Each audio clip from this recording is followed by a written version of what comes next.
Drew is just going to talk about sandwiches for the next 30 minutes.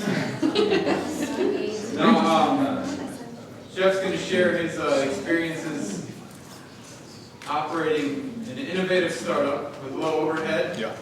And from what I can gather from stories I've heard and even your recent podcasting with Sam, it sounds like you have a pretty interesting experience and background for all sorts of fun things. So let's welcome Chef Drew. Thank you. Well, where do I start, In the beginning, I started cooking when I was a kid. I was chubby. I always wanted to eat. So when I was in the second grade, I was 8. My mom went back to college. She was fulfilling her lifelong dreams of continued education. And I asked her one day, what's up with that box of, cake on the shelves? And she's like, you can read, you make it. And it started out as that and peanut butter cookies and just real simple stuff that I could, measure. And it turned into, as mom was going through school, once and sometimes twice a week, I was in charge of making dinner. Everybody got a lot of spaghetti. So I'm making me meat sauce now, so I've been doing it for a while. Got into the Boy Scouts when I was 11. And most of these kids, they'd never been really overnight away from their parents. And just put them in a canoe, took them a mile down the river and put them on an island and said, okay, we're gonna build our shelters and a fire. And these kids were like, what? I was like, well, at least I know how to cook. I'd never cooked over an open fire like that before, but I was like, same principles. Burned a lot of things.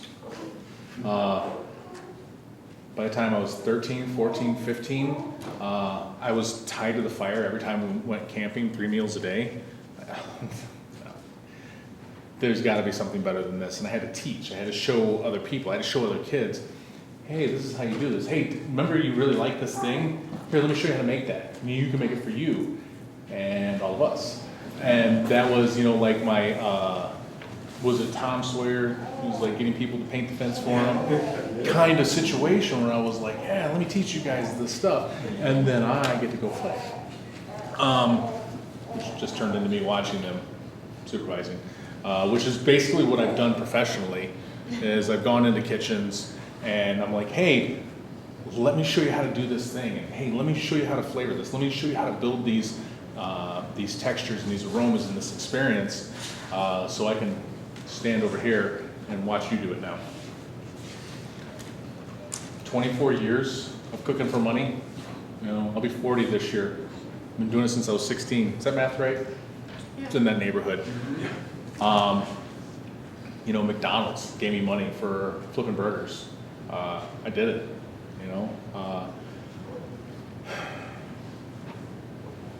got to college and, I stayed in the Scouts long enough to get my Eagle Scout. And I felt a deep sense of commitment to my community, and I needed to do something to give back. So I was like, I'm going to go study law enforcement. And there was a huge conflict of interest in what it was that I did with my personal time and what it was that I was going to school for. So, and being someone who was raised to be, ethical, I was like, yeah, one of these things needs to change. So I went to UT to study communications because I wasn't going to give up what I was doing. It was fun. I stayed there for a semester and I was like, yeah, this whole organized schooling, it's not for me. I couldn't sit still. I couldn't focus. I had to do things with my hands. Otherwise, it just didn't stay with me. And it was 19. I got a job working for Ruby Tuesdays in Franklin Park Mall. Christmas. Yeah, I almost hung up my hat. I am never doing this for money again. It was ridiculous. At the time, the average price point per meal was about $8.50 per person.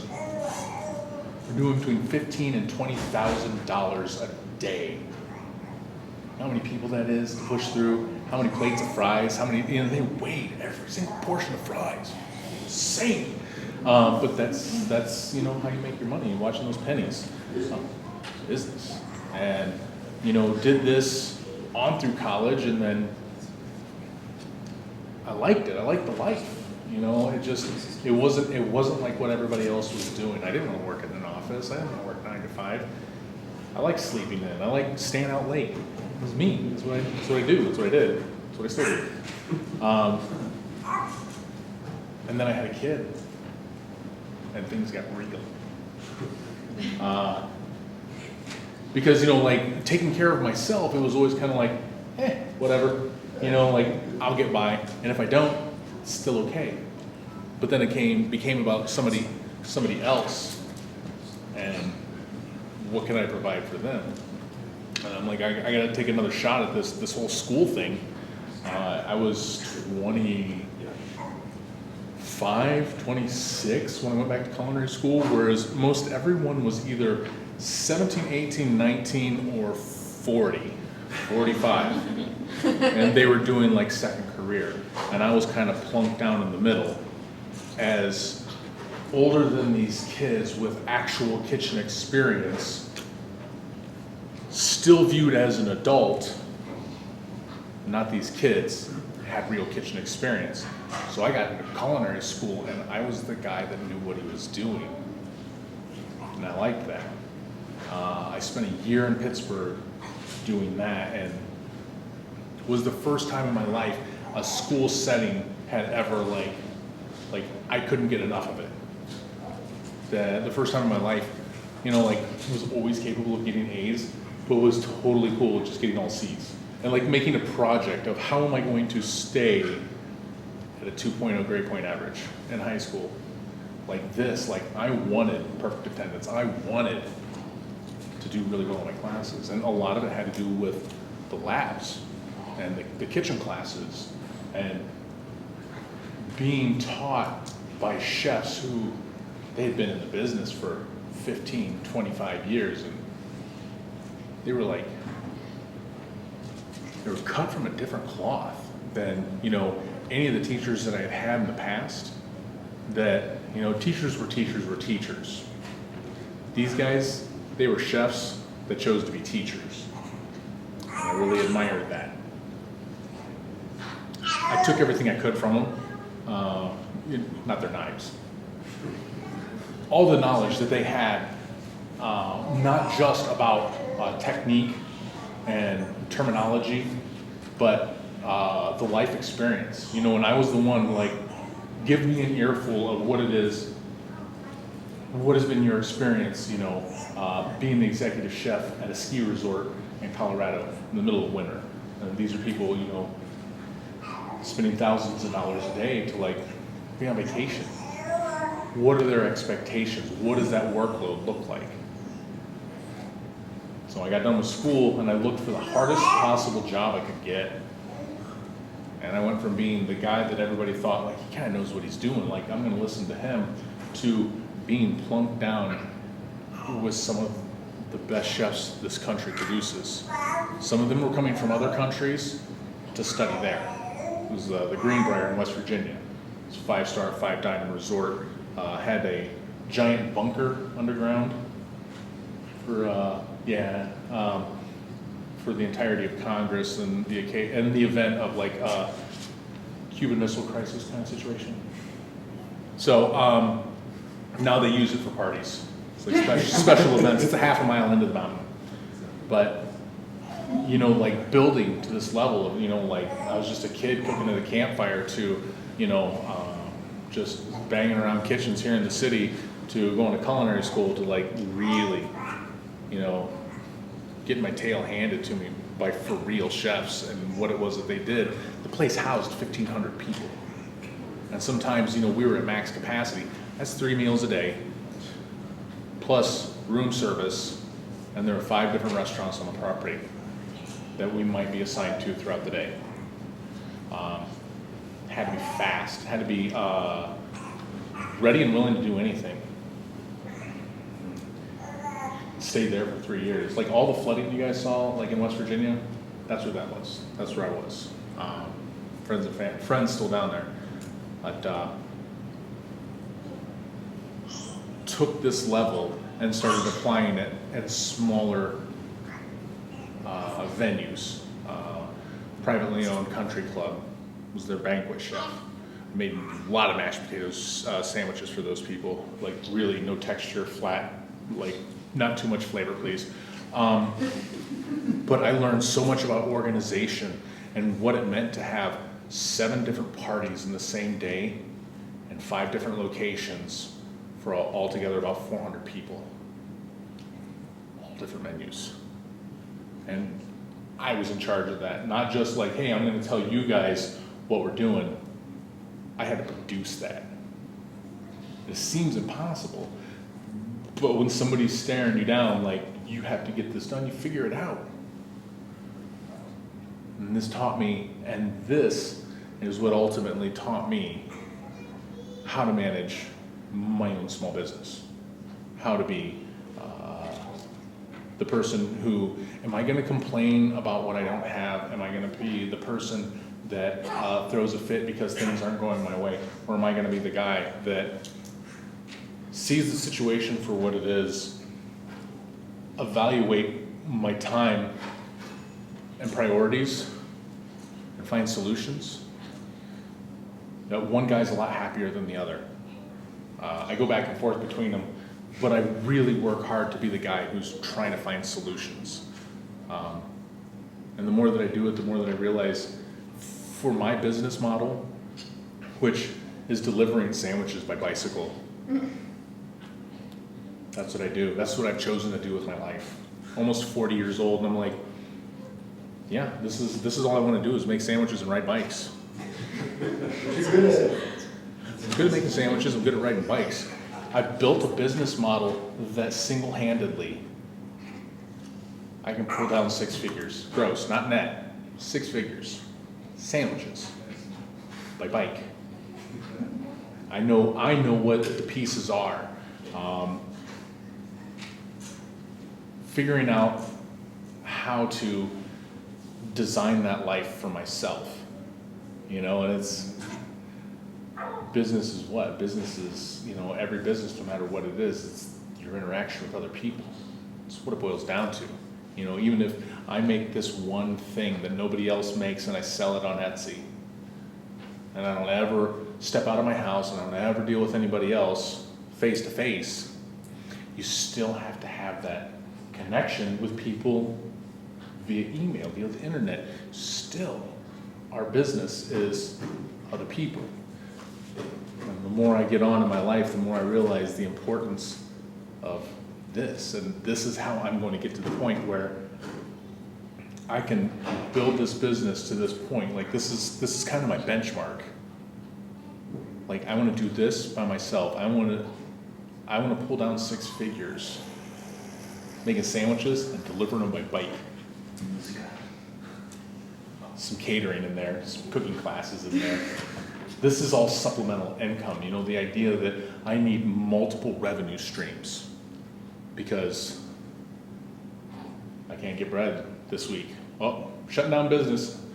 Sorry kids, no groceries. This is me designing that world. And as a small business owner,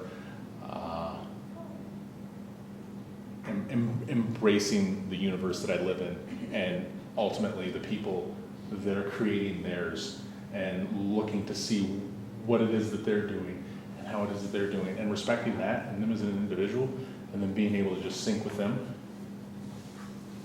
And I've met fantastic farmers, amazing bread makers, several different people who make cheese. These are all my sandwich stuff. This is all my sandwich stuff. That's cool. And I've designed a business model that has a 10-mile radius of commerce. Everybody that I'm selling to, everybody that I am buying from is in this 10-mile radius. It basically is from the river out. I'm not really buying anything east of in East Toledo or further at this point, But right now, I basically have a 10-mile radius that's going out into the city. Everybody that comes to the farmer's market that, I don't know, is based out of Wasion, I'm buying it from Erie Street. That's my cheat. That's how I get them. I get them within my 10-mile radius, and I get to stay true to that. It's not really a business model so much as a business notion. So I really haven't really typed much of this up on the computer, so. So far so good. I'm doing the best that I can. I like it. So far as low overhead, I wanted to know how I could buy a better bike. I've been riding nonstop for about 6.5 years, 12 months out of the year. How can I buy a better bike? How can I get somebody else to buy me a better bike? Ooh, how can I get somebody to buy me a better bike that I can write off on my taxes? Crowdsourcing. I see a lot of people like using this thing to death and abusing it. Like, my kid's having a birthday party, so I'm gonna do this. Or my friend who I really wanna date her has a kid who's having a birthday party, so I'm gonna do this for her. And I'm like, come on. But genuinely, everything that everybody paid into that GoFundMe account went into a separate bank account that went only to purchases for starting up the business until I could get an actual LLC, and that money went to that, and a bank account that went just for the business expenses, and I got my bike. So, if you guys like bikes, there's a company out of Minnesota that makes all steel frames. They're called Surly. I could be Surly. I'll ride a Surly. It's a cargo bike. It's designed to carry 400 pounds, which is me, and then about 25 pounds of stuff. No, but no, my weight is actually factored into that, you know, like what that thing will hold. But it's about 6.5 feet long altogether. Surly has the best names for bikes. They have a mountain bike that's the Karate Monkey, and a fat tire bike called the Pugsley and the Moonlander. Mine is the Big Dummy.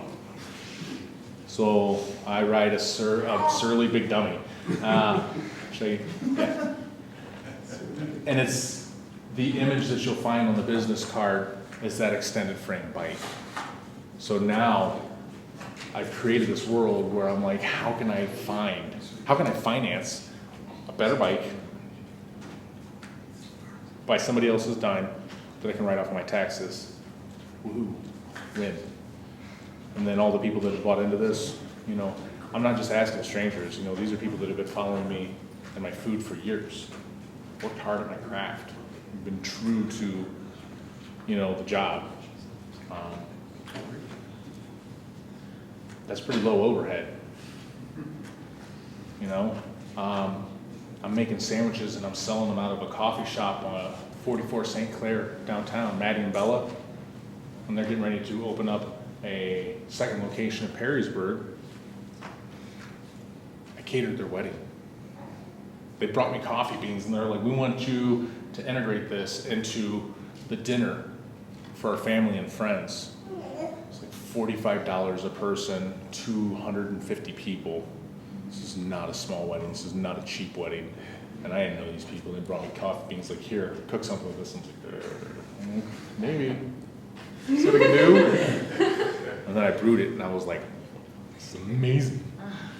So one of the spice blends that I sell at the farmer's market is the same bean that they gave to me that day. Well, not literally the same bean, but the Sumatran bean that they roast.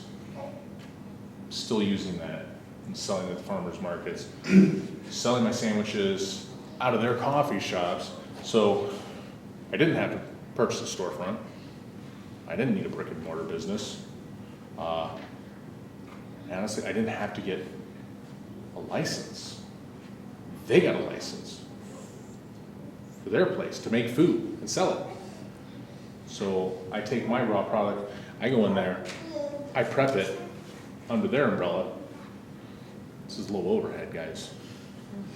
So instead of crying my eyes out, cooking for somebody else about how am I ever gonna have a better life, I just started wondering, what would this look like if I didn't have to buy a building, if I didn't have to buy a bike? So the next question, once I get past that frame of, 6 figures a year on my own, is employees. Where are there people who want to work that somebody else is going to pay? Sounds ridiculous, right?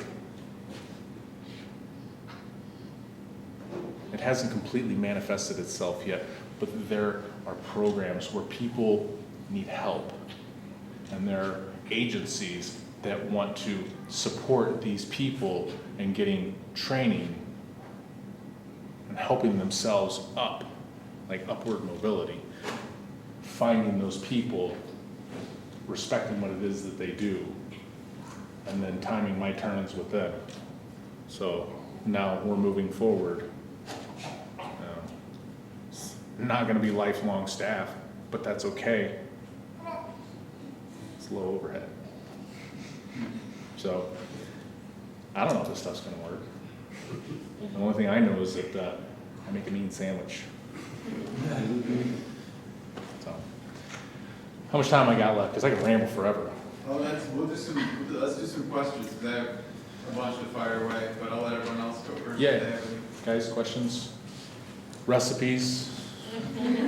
Your breads, Yeah. tell me about them. I use All Crumbs Bakery on Adams Street. Dan, the baker, he and I, we bonded over, beers and the fact that we're both Eagle Scouts. There you go. And, some of the best local bread I can get my hands on. Nice. Yeah. Nice. How many deliveries you got? Just you? Well, it's just me. Are you asking me how many bikes I have? You do a lot of biking, man. There's a formula to decide how many bicycles one's supposed to own. Once you start riding bikes and you decide, hey, wow, I have one bike, it's for this purpose, here's another bike. The formula is N plus 1. N equals the newest bike you've purchased.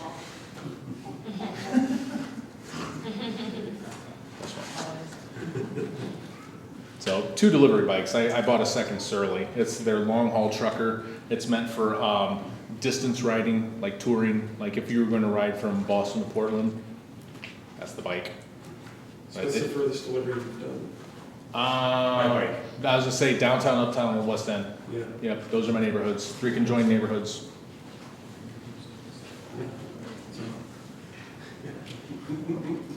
So as you were talking, is anyone here familiar with asset-based community development? No. Okay, so the whole idea with asset-based community development, or ABCD, easy to remember, is that you begin to solve social problems, or you look at gaps in services in different places and wherever you are in a city or whatnot, and instead of finding the need that is not being met and then trying to manufacture something to meet that need, you begin to look at the assets that are around the gap in service, and you build out from those assets. What I really respect and enjoy about your business model is you said, all right, what do I have right here? What are the things that I can control and build out right where I'm planted? I think that's a very Eagle Scouty way to go about it. Very interesting. But that just, when I was listening to the podcast the other day, thinking, this is the kind of attitude that we need. We need a story for people to look at as far as the agripreneurship model goes, because the typical business narrative in the U.S. goes, you get an idea, you write it down on a piece of paper in this really boring ass way, and then you go panhandle to a bunch of people to try to get someone to fund it, and then they do, and then you kind of owe them one for a real long time until you've worked hard enough to pay them back, and then you might make some money in 10 years. But taking that model of community development, asset-based community development, and plugging it into private sector effort makes all the sense in the world. You figure out exactly what resources you have on hand and the skill set that you have and build out from there. And it can be something as simple as, I know how to ride a bike and make a sandwich. Not to dumb down the quality of what you're doing at all, but that's, if you can do what you love and make it in an artistic and satisfying way and make people happy, to me, I don't really see much of a higher purpose than that. So, thanks for taking that route. Cool. Agreed. It seemed like the easiest one. I mean, because, like, the idea was there, and I had the paper and pencil, and like that whole, like, boring process, like, I'm like, I don't understand it, I don't know how to do it, and it seems really boring. And then, going and begging people for money, I just gotta put it out there, like, hey, I'm collecting money for this thing, and then I just let it be. Right. And then I was totally shocked when anybody wanted to give money, like oh, thank you. So it just seemed easier instead of pulling my hair out. And you were at the art museum prior. 7 years. I was at the Toledo Museum of Art for 7 years. Yeah. I was sous chef for 3 under Erikas Story, and then 4 years as the executive chef. That was quite a job. And that's why you say you can breathe now. Yeah, I can breathe now. Yeah. I didn't realize how stressed out I was, but it was, the cafe 6 days a week. We had a coffee shop that was open across the street 6 days a week that also we provided food for. During certain exhibitions, we had a third food venue in the main lobby, or in the lobby, Libby Court, that, we would provide food for that. Plus weddings, birthdays, going away parties, internal and external events, to the tune of about, say, 320 events my last year there. It's a little more than one a day that we were open, because we're closed Mondays. So it was a bunch. It was a bunch. And then, it was like a really small crew, which meant that, I didn't have to manage like droves of people. There was like 5 or 6 of us, but that meant the 5 or 6 of us did all of that. We were in charge of all of that food. So here's a question. Do you think that any of your chef friends, Erica, say a handful of other folks around, do you think any of them are envious of your position currently? Are they gonna be what? Are they envious of you on your bike now? I just have this feeling that probably secretly are. Like, wow, jerk rides a bike and makes sandwiches. That's great. Possibly. Well, just pretend that they are, and it'll make you feel better about yourself. Nah, I definitely want my colleagues to be happy in what it is they're doing. Some people would probably look at that like, guys, nuts. Like, seriously, you're gonna ride your bike in the winter? Yeah. You're gonna deliver sandwiches in the winter? Yeah. Frozen sandwiches. Maybe. Start doing ice cream sandwiches, yes. How do you know how to price your ware in the different seasons and still make a good profit and yet still not hurt your volume of sales? If something gets too high, people back off of it, but yet you've got to have enough to make it worth your while to get out there in 2 feet of snow and pedal. Is that what you do, no matter what? So, brand new, really, really young early business. You're terrifying me right now. So I buy what's fresh right now, which means there's a surplus of it, and it's cheaper. I set a price point of $10 a sandwich. Well, that sandwich comes with a side salad. Everybody gets the same side salad. You like quinoa? Yeah, good, you get it. Do you like it? No? Too bad, you still get it. That's how I control it. Like, I buy one thing in a large quantity and I make it. How did you know to set it at $10? Where did you come up with that? So my food cost should run somewhere between 28-32% of the overall cost, okay? So of that sandwich, that box, that container, the bread, the mayonnaise, the meat, all these things, I need all of it for that one sandwich to be, Like 33%. yeah. So now you're driving in balmy weather, it's gorgeous. 6 months from now, it's gonna be hideous. The price stays the same, you do the same amount of sales. Tips are cool. Tips are cool. Okay. So, I'm learning, I'm just a little one step late town, don't know anything. me too. I grew up 8 miles from Hicksville. Gotcha, I got it, Like, I wasn't even in town. yeah. Somewhere between a cornfield and a soybean field. That's Yes. all anybody who grows out here. So I have a model, $10. And then I have so much per sandwich to spend. The vegetarian sandwich costs less than the non-vegetarian sandwich. So this one is about $4, this one's about $1.90 that I'm spending on food stuff. It balances itself out. It's not an exact science. If I was better with spreadsheets, I might make a little more money, or I might have a better idea of how little money I'm actually making.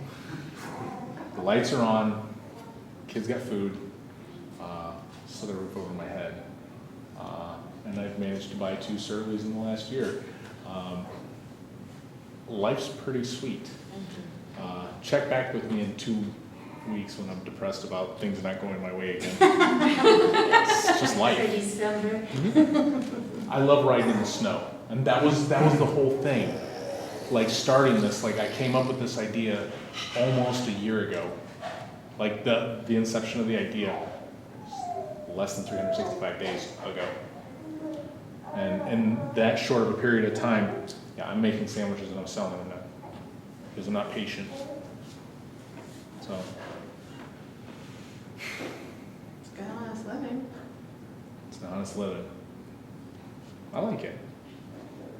Questions, comments, concerns? Does your menu change? Every week. Yes, okay.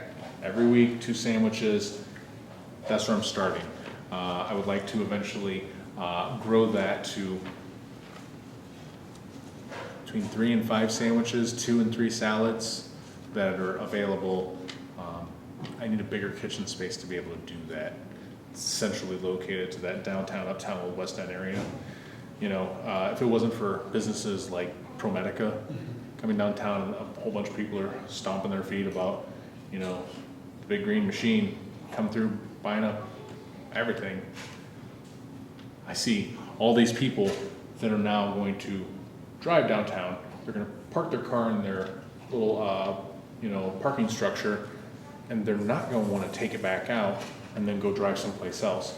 A half hour, an hour if you're lucky for lunch. How would I just come to you? So the jobs are coming, the expansion is coming. So I'm just like, you guys want a sandwich? You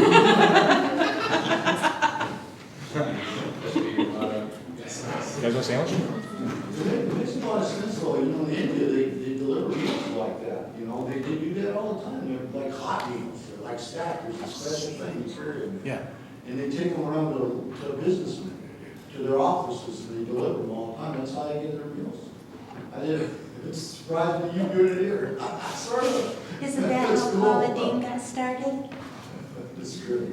Delivering food. Yeah, didn't she and her boys roll up sandwiches and take them down to the corner where the factory workers got out? Makes I sense. think that's how she got started. Be a future quality. What other ingredients as far as produce goes, who do you go to when you source things locally? How do you go about getting that stuff? So, like I said, I got a line of spice blends that I sell at the farmers markets. They're fantastic, that brine, The turkey brine. oh my goodness, yeah. So I had some of that left on the shelf, and that was what I used in the turkey salad. Like to brine that turkey before I roasted it. Yeah, Yes, thank you. you're welcome. See, so when I'm at the farmer's market, I have a partner, and she and I usually go together, and we'll sit there in our chairs behind our table, and we got our, grinder bottles and little tins and whatever on the table in front of us, and we'll take turns. Like, all right, I'm gonna go get up and walk around and do stuff for a little while because I'm bored. And then I'll go, basically, while I'm walking around, I see that, these people have this and these people have this, and I've heard about when these guys have this, yeah. So the different farmers, the different bread makers and cheesemongers, nobody's really, there's no fish around here. There's like some, there's Dan Sadowski, who's got Great Greens in Uptown. He's doing aquaponics. And every time I go there, he's like, you want to take a fish with you? I'm like, dude, I'm not putting a live fish on my bike. So it hasn't happened yet. Fish burrito.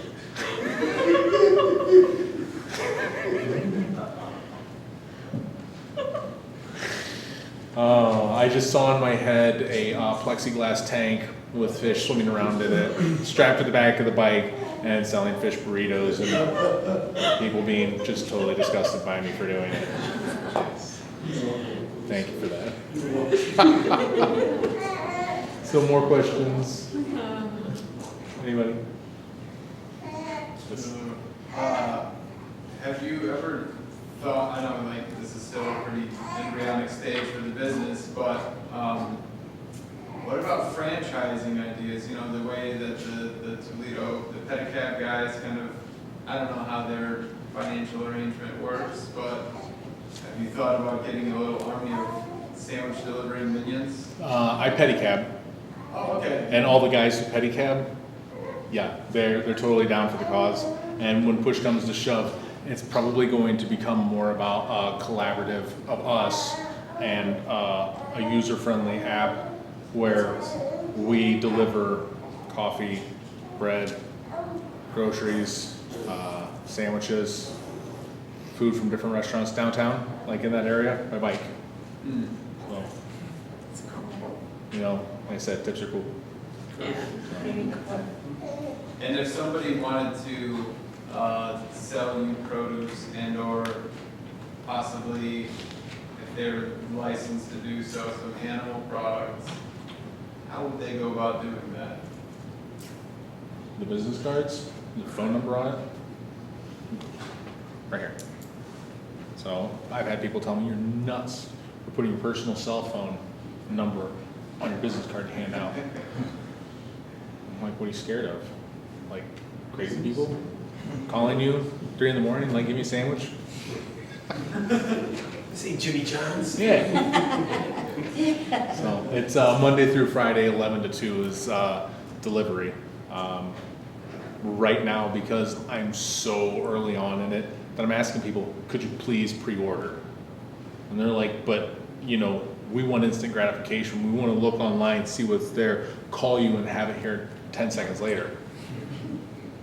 Well, I buy all the things, I prep all the things, wash all my own dishes, I wrench on my own bikes, like doing everything. And like still, the kids and the wife, and the ex-wife, and the other ex-wife, and all the things that go with all that, plus social commitments, I love a good party. Got to keep up with all the things. Some days I just stay in the house for a month. That was January this year. I did really well catering in December, holiday parties and whatnot. So much so that I didn't leave the house except to go to the farmers markets January and February this year. That seemed like a win. I caught up on a whole lot of Supernatural. I don't know if you guys watch that show or not. Watched seriously like 10 seasons of it on Netflix. I don't know if that's a sound business model or not, but seasonal affective disorder or whatever it is. Yeah, it's a thing. It's a thing. Yeah, it was so sad. That is sad. Well, listen, how we doing? Any other questions? Seriously, ask me now about recipes. I'll tell you. I'll tell you how I cook anything, because I'll just make up more stuff. I'm not afraid to give this stuff away, and never have been.